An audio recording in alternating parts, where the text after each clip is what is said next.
আসসালামু আলাইকুম প্রিয় দর্শক, সুলতানাস কুকিং চ্যানেলের পক্ষ থেকে আপনাদেরকে আজকে আমি পাতার পিঠা বানিয়ে দেখাবো। দেখুন এই পাতার পিঠাগুলো কত চিকন চিকন করে বানিয়েছি, কতটা সুন্দর হয়েছে।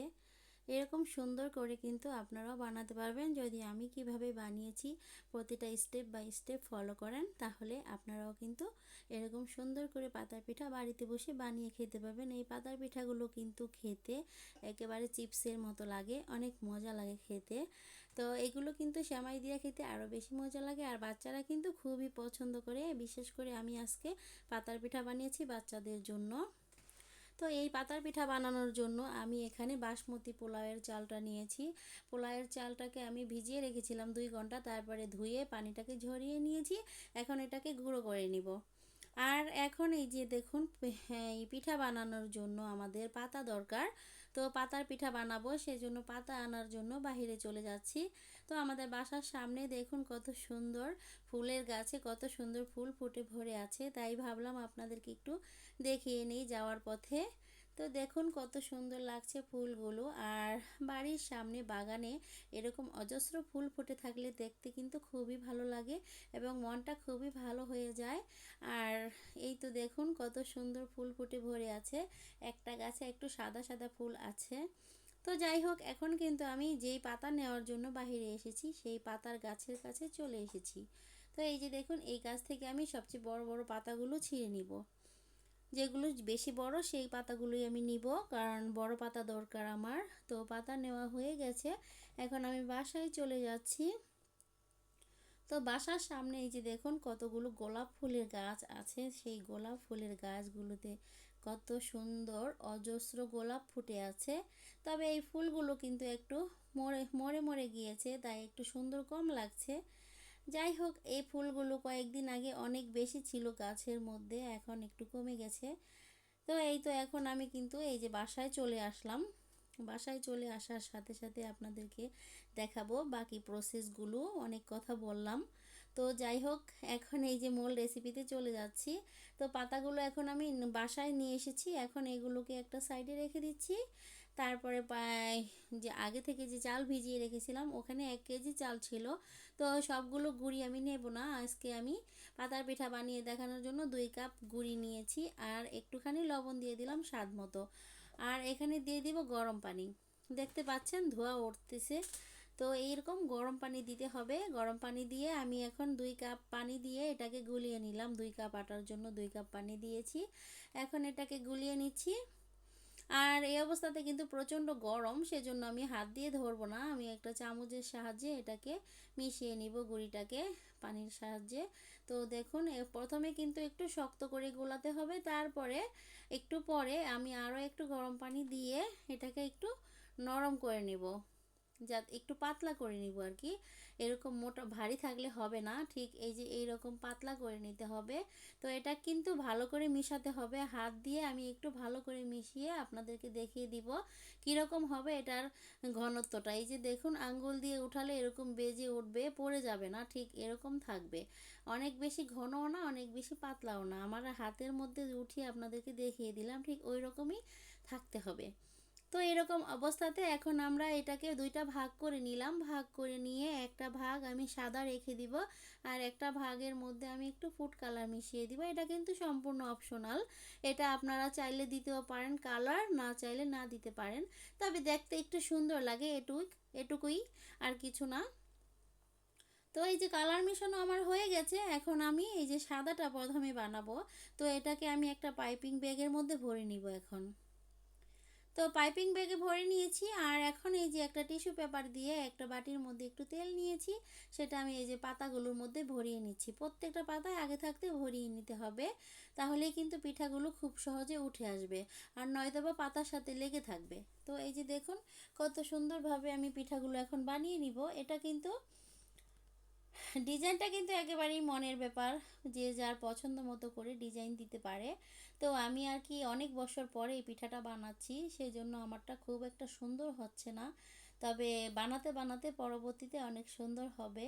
এটা তো প্রথম পিঠাটা, সেই জন্য একটু মানে প্রবলেম হচ্ছে দিতে। এই হাতের একটা ব্যালেন্স আনার জন্য মানে দরকার হবে কতটুকু, কিভাবে চাপ দিলে কতটুকু বের হবে। তো যাই হোক, এই যে দেখুন কিভাবে করে আমি কাজটা করছি। এটা কিন্তু একেবারেই সহজ। আর যখনই আমি হাত দিয়ে চাপ দিব আর সাথে সাথে কিন্তু ডিজাইনটা করে নিতে হবে। একটু লেট হলেই না বাঁকা তারা হয়ে যায়, দেখতে পাচ্ছেন। একদম মানে খুব তাড়াতাড়ি কাজটা করতে হবে, মানে থামানো যাবে না। এরকম মানে এদিক এদিক এদিক যেরকম খুশি ওইরকম দিতেই হবে। জাস্ট এরকম করে পাতাগুলো এঁকে নিতে হবে। আপনারা যে যেরকম করে পারেন এঁকে নেবেন। তবে আমরা কিন্তু ছোটোবেলা থেকে এই ডিজাইন দুটো বেশি করেছি, সেজন্য এই ডিজাইন দুইটাই করে দেখাচ্ছি। একটা হলো খুব খুব ঘরের মতো, আর আরেকটা হলো ঘরের থেকে মানে এই কোণা থেকে ওই কোণা, ওই কোণা থেকে এই কোণা মানে জাস্ট এটা আর কি একটা পাতার ডিজাইন দিয়ে দিলাম। তো ডিজাইন এরকম করে যে যেমন করে পারেন দিয়ে নেবেন। তবে আমি যেটা করছি এটাই হয় ভালো, কারণ এগুলো দিলে আর ভাঙে না পিঠাগুলো, এই জন্য। আর এই পিঠাগুলো কিন্তু আমি আজকে প্রায় 14 বছর পরে আজকে বানাচ্ছি। তো আমার বড় মেয়েটা অনেক পছন্দ করে এই পিঠা। ও সবসময় বলে, মা আমাকে পাতার পিঠা বানিয়ে দাও, মানে এটা তো চিপসের মতো হবে, সেজন্য আর কি ও বেশি পছন্দ করে। আর ওর জন্যই বানাচ্ছি। আর আসলে আমি এতদিন বানাইনি, আমার এই মামিদের বাসায় বেড়াতে গিয়েছিলাম বার্লিনে। তো ওখানে মামি এগুলো বাংলাদেশ থেকে হয়তো এনেছে বা বানিয়েছে, আমি সঠিক জানি না। তো সেখানে খেয়েছিল, সেই থেকেই বলে যে মা তুমি ওইগুলো বানাতে পারো না? আমি বলেছি হ্যাঁ পারি তো। তো বলছে যে আমাকে বানিয়ে খাওয়াও, এই জন্য আর কি বানাচ্ছি আজকে। তো ভাবলাম আপনাদের মাঝে রেসিপিটা শেয়ার করি। এটা আর কি জাস্ট মানে বানাচ্ছি সেটাই আর কি শেয়ার করছি। তো এই যে দেখুন কত সুন্দরভাবে আরও একটা পিঠা হয়ে গেল। তো এই পিঠাগুলো কিন্তু এই যে যখন আমরা রোদে শুকাতে দিব তখন কিন্তু এত বড় বড় থাকবে না, এগুলো ছোট ছোট হয়ে যাবে শুকিয়ে। আবার যখন তেলে ভাজবো তখনও কিন্তু ম্যাজিকের মতো অনেক বড় বড় হয়ে যাবে। তেলে দেওয়ার সাথে সাথেই অনেক বড় হয়ে যায় এই পিঠাগুলো। তো এই যে দেখুন আস্তে আস্তে করে সবগুলো পিঠা আমি এরকম করে বানিয়ে নিব। তবে আমার কাছে মানে বেশি ইজি মনে হয় এইরকম করে, এই যে এই ডিজাইন দুটো দিয়েই বানাতে। অন্যগুলো এতটা ভালো লাগে না, সবচাইতে বেশি ভালো হয় এই যে বেশি বেশি করে জালি জালি করে দিয়েছি এটা। তো এই যে সবগুলো বানিয়ে নিলাম, এখন আবার এটাকে ভাপ দিতে হবে, ভাপে দিয়ে আমরা সিদ্ধ করব। সেই জন্য এই যে একটা এই যে স্টিমার নিয়েছি, এটা দিয়ে আমি করব। আমাদের এখানে এই কারেন্টের চুলা আছে, তো যাই হোক কারেন্টের চুলা স্টিমার দিয়ে আমি এটাকে স্টিম করে নিব। তো এই যে দেখুন আমি কিন্তু একটা অলরেডি তিনটা করে পাতা আমি দিয়ে দিয়েছি এক একটা বাটির মধ্যে। তো এটা কিন্তু 3 তালা বাটি, তো প্রত্যেকটা বাটিতে দিয়ে নিয়েছি। এখন এটাকে 1 মিনিট জাল করে নিলেই হয়ে যাবে আমাদের এই পিঠাগুলো। আর যারা লাকড়ির চুলাতে বানাবেন তারাও মানে একদম শিওরভাবে যাতে সিদ্ধ হয়েছে এরকমটা জানার জন্য সবসময় কিন্তু একেবারে ভালো করে সিদ্ধ হলে 1 মিনিট পর পর নামালেই বেটার, নয়তো বা একটু কাঁচা থাকলে পিঠাগুলো কিন্তু ভেঙে যাওয়ার চান্স থাকে। যখন তুলে নেওয়া হয় একটু কাঁচা থাকতে পারবে না। তো এই যে প্রথম বেস আমার হয়ে গেছে, এখন আমি আবার দ্বিতীয় বেস দিয়ে দেখিয়ে দিচ্ছি আপনাদেরকে কিভাবে আমি দিলাম পাতাগুলো এটার মধ্যে। তো এই পাত্রটা 3 তালা, তো এই 3 তালার মধ্যে তিনটা তিনটা করে 9টা দিয়ে দিলাম। তো এখন মানে সবগুলোই আমি সিদ্ধ করে নিয়েছি, সবগুলো দেখাতে গেলে ভিডিও অনেক বড় হয়ে যাবে। তো এই যে দেখুন কত সহজে পাতা থেকে তুলে নিলাম পিঠাটা। আর এরকম করে কিন্তু সবগুলোই আমি তুলে নিব, একেবারেই সহজ, মানে কোনো লেগে থাকে না, খুব সহজেই উঠে আসে। এটা হচ্ছে মানে আমি যে তেল ভরিয়ে নিয়েছি সেই জন্য তেলের কারণে মানে পাতার সাথে লেগে থাকবে না, জাস্ট হাতটা ধরলেই উঠে যায়, এতটাই সহজ।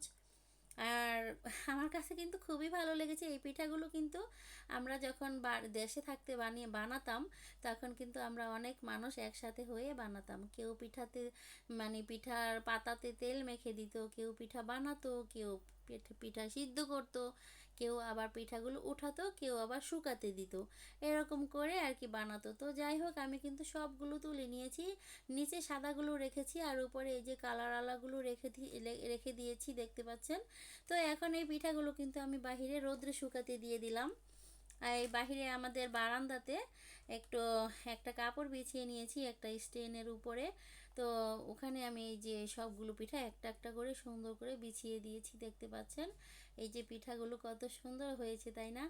আপনাদের কার কার কাছে ভালো লাগছে পিঠাগুলো দেখতে? যদি ভালো লাগে প্লিজ একটা লাইক কমেন্ট শেয়ার করে দিবেন। আর সবাই ভালো থাকবেন এই কামনাই করছি। আর এই তো আজকে কিন্তু ভালোই রৌদ্র উঠেছে আমাদের এখানে। এখানে কিন্তু রৌদ্রটা খুব কম আসে শীতের দিনে। তো আমাদের এখানে কিন্তু অলরেডি শীত পড়ে গেছে। তো যাই হোক, বাইরের দৃশ্য একটু দেখিয়ে দিলাম আপনাদেরকে। আর এই যে দেখুন, পিঠাগুলো কিন্তু একদিন পরেই শুকিয়ে গেছে, অনেক সুন্দরভাবে শুকিয়ে গেছে। এরকম যখন শুকিয়ে যাবে তখনই কিন্তু ভেজে খাওয়ার উপযোগী হয়ে যায়। তো এই যে দেখুন কতগুলো পিঠা হয়েছে আমার মাত্র 2 কাপ চাউলের গুঁড়া দিয়ে। তো এই পিঠাগুলো এখন আপনাদেরকে একটু ভেজে দেখাবো, নয়তো বা আপনারা হয়তো মনে মনে ভাববেন যে পিঠাগুলো একটু ভেজে দেখালে ভালো হতো। সেই জন্য ভাবলাম যে না, একটু ভেজেও দেখানো দরকার, যেহেতু এত কষ্ট করে বানালাম রেসিপিটা। তো দেখুন, এত ছোট একটা পিঠা তেলে দেওয়ার সাথে সাথে কত বড় হয়ে গেল। আর এই পিঠাটা যখন আমরা তেলের মধ্যে দিব, একটু উল্টিয়ে পাল্টিয়ে সাথে সাথে মানে তুলে নিতে হবে। অনেক বেশিক্ষণ রাখলে পিঠাগুলো লালচে লালচে হয়ে যায়। আর এই তো দেখুন, আমি আরও একটা পিঠা দেখিয়ে দিচ্ছি। কত ছোট পিঠাটা যে বাঁকা তারা হয়ে আছে না, তেলে দেওয়ার সাথে সাথে এটা নিজে নিজেই আবার সোজা হয়ে যাবে। এই যে দেখুন, আর বাকিটা আমি একটু চেপে ধরেছি, তাতেই সোজা হয়ে গিয়েছে। এরকম করে ভেজে নেওয়া যায়। তো পিঠাটা শুকানোর কারণে কিন্তু বাঁকা হয়ে গিয়েছিল। তো ভাজার সময় এরকম একটু চাপ দিলেই পিঠাগুলো কিন্তু সোজা হয়ে যায়। আর দেখতেই পাচ্ছেন কতটা বড় বড় হচ্ছে। এগুলো একেবারে চিপসের মতো লাগে, মুচমুচে অনেক, খুবই খেতে ভালো লাগে। বাচ্চারা তো ভীষণ ভালোবাসে। আমার ছোট মেয়ে বড় মেয়ে দুইজনই অনেক বেশি পছন্দ করে এই পিঠা। তো ওদের জন্যই মেনলি বানালাম। তো দেখুন কত সুন্দরভাবে হয়ে গেল পিঠাগুলো। আমার আর কিছু বলার নেই। তো যাই হোক, অনেক কথা বললাম। আর কোনো কথাবার্তা কোনো কিছুতে যদি ভুল ত্রুটি হয় সেটা আপনারা সুন্দরভাবে ক্ষমার দৃষ্টিতে দেখবেন। আর যারা যারা আমার চ্যানেলটাকে সাবস্ক্রাইব করে রেখেছেন এবং আমার ভিডিওগুলো দেখেন, তাদের সবাইকে জানাই অসংখ্য ধন্যবাদ। সবাই অনেক ভালো থাকবেন, আল্লাহ সবাইকে ভালো রাখুক এই কামনাই করি। আর যারা নাকি আমার চ্যানেলটাকে সাবস্ক্রাইব করেননি, প্লিজ একটা সাবস্ক্রাইব করে যাবেন। এখন এই যে আপনারা যারা যারা ভিডিওটা দেখেছেন, প্লিজ একটা লাইক করে যাবেন। এতটুকুই আপনাদের সবার কাছে আমার রিকোয়েস্ট। তো সবাই ভালো থাকবেন এবং অপেক্ষায় থাকবেন যে পরবর্তী ভিডিও পাওয়ার জন্য। আর নতুন নতুন কেউ যদি কোনো ভিডিও দেখতে চান, সেটাও কিন্তু আমাকে কমেন্ট করে জানাতে পারবেন। জানালে আমি চেষ্টা করব অতি তাড়াতাড়ি সেটা বানিয়ে আপনাদেরকে দেখানোর জন্য। তো ভালো থাকবেন সবাই, আল্লাহ হাফেজ।